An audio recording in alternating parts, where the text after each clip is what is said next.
1958 April నాటి బేతాళ కథ. బయటపడని ఊహా సుందరి. విసుగు చెందని విక్రమార్కుడు మళ్ళీ చెట్టు వద్దకు తిరిగి వెళ్ళి చుట్టు మీద నుండి శవాన్ని దింపి భుజాన వేసుకుని మౌనంగా శ్మశానానికేసి నడవసాగాడు. అప్పుడు శవంలోని బేతాళుడు, రాజా, నీవు ఈ అర్ధరాత్రి వేళ పడుతున్న శ్రమ చూస్తే నాకు ఇంద్రసేనుడి ప్రణయ కథ జ్ఞాపకం వస్తున్నది. అతను ఎంతో దీక్షతో తాను ప్రేమించిన కన్య కోసం వెతికి కూడా ఆమెను తెలుసుకోలేకపోయాడు. అతని కథ చెబుతాను విను అంటూ ఈ క్రింది కథ చెప్పసాగాడు. పూర్వం ఇంద్రసేనుడు అనే క్షత్రియ యువకుడు ఉండేవాడు. అతను చిన్నతనంలోనే సమస్త విద్యలు అభ్యసించి చాలా తెలివి గలవాడు అని అనిపించుకుని పెళ్లి గురించి ఆలోచించసాగాడు. సామాన్యంగా స్త్రీలు అల్పబుద్ధి గలవారై ఉంటారని, వారికి చీరల మీద నగల మీద ఉండే ఆసక్తి ఇతర విషయాల మీద ఉండదని, వారు గంభీరమైన విషయాలను గురించి ఆలోచించలేనేలేరని అతని నమ్మకం. అలాంటి స్త్రీని పెళ్లాడటం అతనికి ఎంత మాత్రమూ ఇష్టం లేదు. చురుకైన బుద్ధి, అసాధారణమైన తెలివితేటలు, నిబ్బరమైన మనస్సు గల కన్యని అతను పెళ్లాడ నిశ్చయించాడు. అతనికి కావలసిన కన్య ఎక్కడా ఉన్నట్లు కనబడలేదు. ఇంద్రసేనుడికి ఒక రాజుగారి వద్ద కొలువు దొరికింది. అతను వయసుకు చిన్నవాడైనా తెలివితేటలలో పెద్దవాడైనని రాజుగారికి ఇతర రాజోద్యోగులకు తెలిసిపోయింది. ఈ రాజుగారి వద్ద కొలువు చేసే వాళ్లలో ఒక వృద్ధుడైన సామంతుడు కూడా ఉన్నాడు. ఆయన పేరు చంద్రవర్మ. ఊరు వెలుపల కొండల మధ్య ఆయనకు ఒక పెద్ద భవనం ఉన్నది. అందులో ఆయన బంధుబలగం దాదాపు 100 మంది దాకా ఉన్నారు. వాళ్లలో పెళ్లి కావలసిన కన్యలు ఎంతో మంది ఉన్నారు. ఇంద్రసేనుడు తన బలగంలో ఎవరినైనా పెళ్లాడితే బాగుంటుందని చంద్రవర్మ అభిప్రాయపడ్డాడు. ఆయన ఒకనాడు ఇంద్రసేనుడితో, మన రాజుగారు 4 రోజుల పాటు తీర్థయాత్రలు చేయబోతున్నారు. ఆ 4 రోజులు నువ్వు మా ఇంటికి వచ్చి ఉండాలి అని ఆహ్వానించాడు. ఇంద్రసేనుడు సరేనన్నాడు. రాజుగారు యాత్రకు బయలుదేరిన రోజే ఇంద్రసేనుడు చంద్రవర్మ ఇంటికి వెళ్ళాడు. చంద్రవర్మ ఉండే ఇల్లు రాజభవనానికి ఏమాత్రమూ తీసిపోదు. అయితే ఇక్కడ రాజభవనంలో ఉండే నిర్బంధాలేమీ లేవు. ఎవరు పడితే వాళ్ళు ఎక్కడికి పడితే అక్కడికి వెళ్ళవచ్చు. ఆ భవనం చుట్టూ రకరకాల పళ్ళ తోటలు, పూల తోటలు ఉన్నాయి. కొద్ది దూరంలో కొండలు ఉన్నాయి. ఇక్కడికి వచ్చిన క్షణం నుండి ఇంద్రసేనుడికి స్వర్గంలోకి వచ్చినట్లుగా ఉన్నది. అతనికి చాలా స్వేచ్ఛ లభించింది. వచ్చిన రోజునే అతను చంద్రవర్మ బంధువులనందరినీ పరిచయం చేసుకున్నాడు. వాళ్లలో కన్యలు చాలామంది ఉన్నారు, కొందరు అందగత్తెలు కూడాను. కానీ వాళ్ళ తెలివితేటలను గురించి ఇంద్రసేనుడు ఏమీ తెలుసుకోలేకపోయాడు. ఆ విషయంలో వాళ్ళు ఇతర స్త్రీలలాగే ఉన్నట్లు కనబడ్డారు. చంద్రవర్మ ఇంటికి అతిథిగా వచ్చిన మరునాడే ఇంద్రసేనుడికి కొండల మీదకి ఒంటరిగా వెళ్లాలని అనిపించింది. ముఖ్యంగా శిఖరాల మీద కూర్చుని 4 వైపులా కలయి చూస్తూ నిర్మలమైన గాలి పీల్చటం అతనికి చాలా ఇష్టం. అయితే అతను ఎక్కిన కొండ మీద సగం వరకే కాలిబాట ఉన్నది. శిఖరానికి ఎక్కాలంటే పొదల సహాయంతో రాళ్ల మీదుగా పాకుతూ ఎక్కాలి. అది చాలా అపాయకరం. అందుచేతనే ఆ శిఖరం మీదకి ఎవరూ ఎక్కిన జాడలు లేవు. ఎవరూ ఎక్కని ఈ శిఖరాన్ని నాది చేసుకుంటాను. ఇక్కడ ఉన్నంతకాలము రోజూ ఇక్కడకు వస్తాను అనుకుని ఇంద్రసేనుడు ఆ శిఖరం పైకి ఎంతో కష్టపడి పాకాడు. శిఖరం మీద సమప్రదేశంగా ఉన్నది. దాని మధ్యలో చిన్న నీటి మడుగు ఉన్నది. అందులో తెల్లని పద్మాలు ఉన్నాయి. ఈ గుంట చుట్టూ కూర్చోవటానికి వీలైన నొన్నని బండశిలలు ఉన్నాయి. ఆ దృశ్యం చూసేసరికి ఇంద్రసేనుడు ఆనంద పరవశుడయ్యాడు. కానీ అతను ఆ నీటి మడుగు పక్కన ఒక బండ మీద కూర్చోబోయే సమయానికి ఆ బండ మీద వాడి నలిగిపోయిన పూలు కొన్ని కనిపించాయి. వాటిని చూసి ఇంద్రసేనుడు ఆశ్చర్యపోయాడు. ఆ పువ్వులు అక్కడ ఉన్న మొక్కలకు పూసినవి కావు, ఒక స్త్రీ తలలో నుండి రాలినవి. ఎవరో స్త్రీ ఇక్కడకు ఏకాంతంగా వచ్చి కూర్చుంటున్నది. అలా చేసే స్త్రీ అందరి స్త్రీల వంటిది అయి ఉండదని అతనికి తోచి ఆమె మీద కొంత మంచి అభిప్రాయం ఏర్పడింది. ఆ స్త్రీని గురించి ఇంకా తెలుసుకోవాలని ఇంద్రసేనుడికి కుతూహలం పుట్టుకొచ్చింది. అతను ఆమె విడిచిపోయిన వస్తువులు ఇంకా ఏమైనా ఉన్నాయేమోనని అక్కడ అంతటా వెతికాడు. ఒక బండరాయి ప్రక్కన ఒక తాటి ఆకు కనిపించింది. ఆ ఆకును తీసి చూసేసరికి దాని మీద ఈ విధంగా రాసి ఉన్నది: స్త్రీకి ఉత్తముడైన భర్త దొరకటం కంటే గొప్ప అదృష్టం లేదు. పురుషులు సాధారణంగా స్వార్థపరులు. అందుకే వాళ్ళు స్త్రీల బుద్ధిహీనతను సహిస్తారు. నాకు ఎలాంటి భర్త దొరుకుతాడో, నన్ను అర్థం చేసుకోలేని భర్తను చేసుకోవటం కంటే పెళ్లి కాకుండా ఉండిపోవటమే మేలు. ఇలాంటి తాటాకులు ఇంకా 2-3 దొరికాయి. వాటి మీద కూడా ఆ స్త్రీ ఇలాంటి భావాలే రాసింది. ఆమె అప్పుడప్పుడు ఇక్కడకు వచ్చి తనకు తోచే భావాలను తాటి ఆకులపైన రాసి వదిలిపెట్టిపోతూ ఉంటుందని ఇంద్రసేనుడు గ్రహించాడు. ఆలోచించిన కొద్దీ అతనికి ఈ స్త్రీ తనకు భార్య కాదగినదేనని తోచింది. ఆమె పెళ్లాడదగిన వయసులోనే ఉన్నది. కానీ అందగత్తె అవునా కాదా, ఈ సంగతి ఇంద్రసేనుడికి తెలియలేదు. ఆమె తన అందం గురించి గాని, తనకు కాబోయే భర్త అందం గురించి గాని ఏమీ రాయలేదు. ఎలాగైనా ఈ స్త్రీ ఎవరో తెలుసుకోవాలని తీర్మానించుకుని ఇంద్రసేనుడు కొండ దిగి చంద్రవర్మ ఇంటికి తిరిగి వచ్చాడు. చంద్రవర్మ ఇంట ఉన్న కన్యలలో ఇందుముఖి, వాసంతి, చంద్రకళ, పద్మిని, భారతి మొదలైన వాళ్ళు చాలామంది ఉన్నారు. వాళ్ళంతా స్వేచ్ఛగా తిరిగేవారే కనుక ఎవరు ఏ క్షణాన ఎక్కడ ఉండేది ఆరా తీయటం సాధ్యం కాదు. ఆఖరుకు భోజనాల దగ్గర కూడా అందరూ కలవరు. ఎవరికి వీలు పడినప్పుడు వాళ్ళు భోజనాలకు వెళ్ళి భోజనం చేస్తారు. ఇంద్రసేనుడు అందరితోనూ మాట్లాడి చూశాడు. ఒక్కరు కూడా గొప్ప తెలివితేటలు ఏమీ ప్రదర్శించలేదు. అందరు స్త్రీలలాగే అందచందాలను గురించి, అలంకరణలను గురించి, గొప్పగా బ్రతకటం గురించి మాట్లాడారు. అందుచేత సంభాషణ ద్వారా ఇంద్రసేనుడు తనకు కావలసిన ఊహాసుందరిని గుర్తించలేకపోయాడు. తన ఊహాసుందరి వేళలో ఎవరూ కాకపోవచ్చు. ఆమె మామూలు దాసి అయినా ఆమెనే పెళ్లాడాలని అతను నిశ్చయించుకున్నాడు. ఆమె ఏ సమయంలో శిఖరానికి వెళుతున్నదో కనిపెట్టి ఆ సమయంలోనే తాను కూడా వెళితే ఆమె దొరికిపోతుందని అతనికి తట్టింది. ఇంద్రసేనుడు 1 వారం పాటు వేరువేరు సమయాలలో ఆ శిఖరానికి వెళ్ళాడు.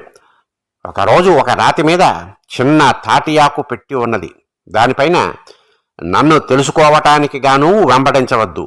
భగవంతుడు మీకు తెలివితేటలు ఇచ్చాడు కదా, ఆ తెలివితేటలను ఉపయోగించి నేను ఎవరో తెలుసుకోండి అని రాసి ఉన్నది. ఇది చూసి ఇంద్రసేనుడు ఆశ్చర్యపోయాడు. తాను చేసే ప్రతి పని ఆమె గమనిస్తూనే ఉన్నదని అతనికి స్పష్టమైంది. అంటే ఆమె అతని పట్ల సుముఖురాలుగానే ఉన్నదన్నమాట. ఆమె ఏమనుకుంటుందోనని అతను ఆమెను తరిమి పట్టుకునే ప్రయత్నం మానేసి తన మామూలు అలవాటు ప్రకారం సాయంకాలం పూట శిఖరానికి వెళ్ళి అక్కడ మంచి మంచి పూలు పెట్టి రాసాగాడు. మరునాడు అతను వెళ్ళేసరికి ఆ పువ్వులు అక్కడ ఉండేవి కావు. వాటికి బదులు వేరే పువ్వులు ఉండేవి. ఒకరోజు ఇంద్రసేనుడు శిఖరం మీద ఒక ఉత్తరం రాసి పెట్టాడు. నిన్ను తెలుసుకోవటానికి ఏమాత్రమూ ఆధారం లేకుండా ఉన్నది. నాకు కాస్త సహాయం చేయకూడదా అని అందులో ఆమెను అడిగాడు. సహాయం ఇస్తే నన్ను కనుక్కుంటారు. అంతకన్నా నేనే బయటపడడం మంచిది కదా. నాకు అది ఇష్టం లేదు. మీకై మీరు నన్ను కనుక్కోగలిగితేనే మీరు నాకు తగిన భర్త అని రుజువవుతుంది అని ఆమె సమాధానం రాసింది. ఇలా 3 వారాలు గడిచింది. ఆ స్త్రీ మిట్ట మధ్యాహ్నం వేళ అందరూ భోజనం చేసే సమయంలో శిఖరానికి వెళుతున్నదని ఇంద్రసేనుడు అది వరకే ఊహించాడు. ఇక తనకు ఉన్న వ్యవధి 1 వారం మాత్రమే. అందుచేత అతను ఆమెను ఒక మధ్యాహ్నం శిఖరం మీదనే కలుసుకుని ఆమె ఎవరో తెలుసుకోదలిచాడు. అతను కొండ మీదకు వెళ్ళేసరికి శిఖరం మీదకి పాకిపోతూ ఒక తెల్లని చీర కట్టుకున్న స్త్రీ ఆకారం కనిపించింది. ఇంద్రసేనుడు ఆత్రంగా శిఖరానికి పాకటానికి ప్రయత్నించటంలో మధ్యదారిలో అతనికి కాలు పట్టు తప్పి జారి కిందకి వచ్చి పడ్డాడు. కాలు బాగా బెణికింది. అతను తల ఎత్తి చూస్తే ఆ స్త్రీ జాడ కనబడలేదు. అతను బాధతో కుంటుకుంటూ కొండ దిగి రాసాగాడు. సగం దారిలో అతనికి ఒక గుర్రపు రౌతు ఎదురై, బాబుగారు దీని మీద ఎక్కి కూర్చోండి, మీ ఇల్లు చేర్చుతాను అన్నాడు వినయంగా. నా కాలు బెణికిందని నీకు ఎలా తెలుసు అని ఇంద్రసేనుడు రౌతును అడిగాడు. ఆ అమ్మగారు చెప్పి పంపారు అన్నాడు వాడు. ఏ అమ్మగారు రా, ఆవిడ పేరేమిటి, ఎలా ఉంటారు, పొడుగా పొట్ట అని ఇంద్రసేనుడు ఎన్నో ప్రశ్నలు వేశాడు. కానీ ఆ రౌతు ఒక్క ప్రశ్నకు జవాబు చెప్పలేకపోయాడు. వాడు ఒట్టి అయోమయం మనిషి. ఇంద్రసేనుడు ఇల్లు చేరగానే అందరూ వచ్చి సానుభూతి తెలిపారు. అందరినీ అతను ఎంతో శ్రద్ధగా గమనించాడు. ఇందుముఖి అనే పిల్ల తనకేసి ప్రత్యేకించి జాలిగా చూసినట్లు అతనికి తోచింది. ఆమె చాలా అందగత్తె కూడాను. ఆమె వచ్చినప్పుడు వెంట ఎవరూ లేరు. అందుచేత అతను ఆమెతో, నాకు అంతా అర్థమైపోయింది, నువ్వు ఇచ్చిన పూలు ఉత్తరాలు అని ప్రారంభించాడు. అకస్మాత్తుగా ఇందుముఖి ముఖాన్ని భయం ఆవరించింది. ఆమె నోరు తెరచి ఏదో అనబోయి అవతలికి పారిపోయింది. తరువాత చంద్రకళ అనే పిల్ల ఒంటరిగా వచ్చి ఇంద్రసేనుడితో ఆదుర్దాగా, మా ఇందుముఖి మంత్రి కుమారుణ్ణి ప్రేమిస్తున్న సంగతి మీరు ఎలాగో తెలుసుకున్నారన్నమాట. దయచేసి కొంతకాలం పాటు ఈ విషయం రహస్యంగా ఉంచండి అన్నది. ఇంద్రసేనుడి గుండె జారిపోయినట్లయింది. తన ఊహాసుందర ఇందుముఖి కాదు, అయితే మరెవరు? అతనికి అంతుబట్టలేదు. ఆ రాత్రి అతను నిద్రపోయే సమయాన అతని దిండు పైన ఎవరో ఒక ఉత్తరం రాసిపెట్టారు. మరునాడు తెల్లవారి లేస్తూనే అతను ఈ విధంగా చదువుకున్నాడు. నా కారణంగా మీ కాలు వెనకటం చూసి నాకు మీ పైన జాలి ముంచుకొచ్చింది. నన్ను నేను బయట పెట్టుకుందామని కూడా నిశ్చయించుకున్నాను. అయితే నా నియమం దాటరానిది. మీరు నన్ను తెలుసుకోలేని పక్షంలో మనం వివాహమాడటం నిరుపయోగం. ఇంద్రసేనుడికి మతిపోతున్నట్లయింది. ఆ ఇంట్లో ఉన్న కన్యలందరితోనూ అతను అదివరకే మాట్లాడాడు. ఒక్కళ్ళు కూడా తెలివితేటలుగా మాట్లాడలేదు. ఎవరిని కదిలించినా అల్ప విషయాలు, క్షుద్ర విషయాలు మాట్లాడేవారే. ఒక్కరికి ఘనమైన అభిరుచులు లేవు. వాళ్లతో అతను ఎంతో ఓర్పుగా సంభాషించాడు. ఎవరితో మాట్లాడేటప్పుడైనా క్షేమతలకాయంత సందు దొరికితే తన ఊహాసుందరిని గుర్తిద్దామని ఎంతో శ్రద్ధగా వాళ్ళందరి చచ్చు సంభాషణలు విన్నాడు. కానీ కాస్తైనా ప్రయోజనం లేకపోయింది. 2-3 రోజులలో అతని కాలు బాగైంది. తరువాత వాళ్ళు నగరానికి తిరిగిపోయే సమయం వచ్చింది. అతను బయలుదేరి వెళ్లే రోజున అతనికి మరొక ఉత్తరం వచ్చింది. అందులో ఇలా ఉన్నది: మీరు నన్ను పోల్చుకోనే లేదు. నేను పెట్టిన ఒక్క పరీక్షలోనూ మీరు నెగ్గలేకపోయారు. నేను మీ ఎదట పడకుండా దాగానని అనుకోవద్దు. మనం చాలాసార్లు కలుసుకున్నాం, మాట్లాడుకున్నాం. నన్ను పోల్చుకోవటానికి అన్ని రకాల ప్రయత్నాలు చేశారు, కానీ నేను చేస్తారనుకున్న ఆ ఒక్క ప్రయత్నమూ చేయలేదు. నేను నిరాశ పొందాను. సెలవు. ఇంద్రసేనుడు హతాశుడైపోయాడు. అతను ఆ రోజే చంద్రవర్మతో సహా నగరానికి తిరిగి వెళ్ళిపోయాడు. తన ఊహాసుందరి ఎవరో అతను తెలుసుకోలేకపోయాడు. బేతాళుడు ఈ కథ చెప్పి, రాజా, నాకు ఒక్క సందేహం. ఇంద్రసేనుడి ఊహాసుందరి బయటపడకపోవటానికి నిజమైన కారణమేమిటి? వద్దన్నప్పటికీ అతను తనను వెంబడించాడని ఆమె ఆగ్రహించిందా? లేక ఆమెకు అతనిపై ఉండదగినంత ప్రేమ లేకపోయిందా? తనను గుర్తించడానికి గాను అతను ఒక్క ప్రయత్నం కూడా చేయలేదని ఆమె ఆక్షేపించిందే. ఆ ఒక్క ప్రయత్నమేమిటి? ఈ సందేహాలకు సమాధానాలు తెలిసి కూడా చెప్పలేకపోయావో నీ తల పగిలిపోతుంది అన్నాడు. నీ మొదటి సందేహాలు సరి అయినవి కావు. తనను వెంబడించినందుకు ఆమె ఆగ్రహించి ఉంటే అతని కాళ్ళు బెణికిన సందర్భంలో ఆమె అతన్ని పరామర్శించడానికి వచ్చి ఉండేది కాదు. ఆ విధంగా అతను ఆమెను గుర్తించేవాడు. ఇంద్రసేనుడు తనకు భర్త కావాలన్న కోరిక ఆమెకు లేకనే పోతే అతను అక్కడ ఉన్న 4 రోజులు ఆమె శిఖరానికి వెళ్లటం మానేసేది. అప్పుడు ఇంద్రసేనుడికి ఏ బాధ ఉండేది కాదు. ఆమె ఆఖరు ఉత్తరంలో చెప్పినట్లు ఇంద్రసేనుడు ఆమెను గుర్తించడానికి ఆ ఒక్క ప్రయత్నం చేయలేదు. ఆ ప్రయత్నం ఏమిటో మనం సులువుగానే ఊహించవచ్చు. పురుషులు స్వార్థపరులని, అందుచేతనే వాళ్ళు స్త్రీల బుద్ధిహీనతను సహిస్తారని ఆమె అనుకున్నది. ఆ సంగతి ఇంద్రసేనుడు ఎరుగును.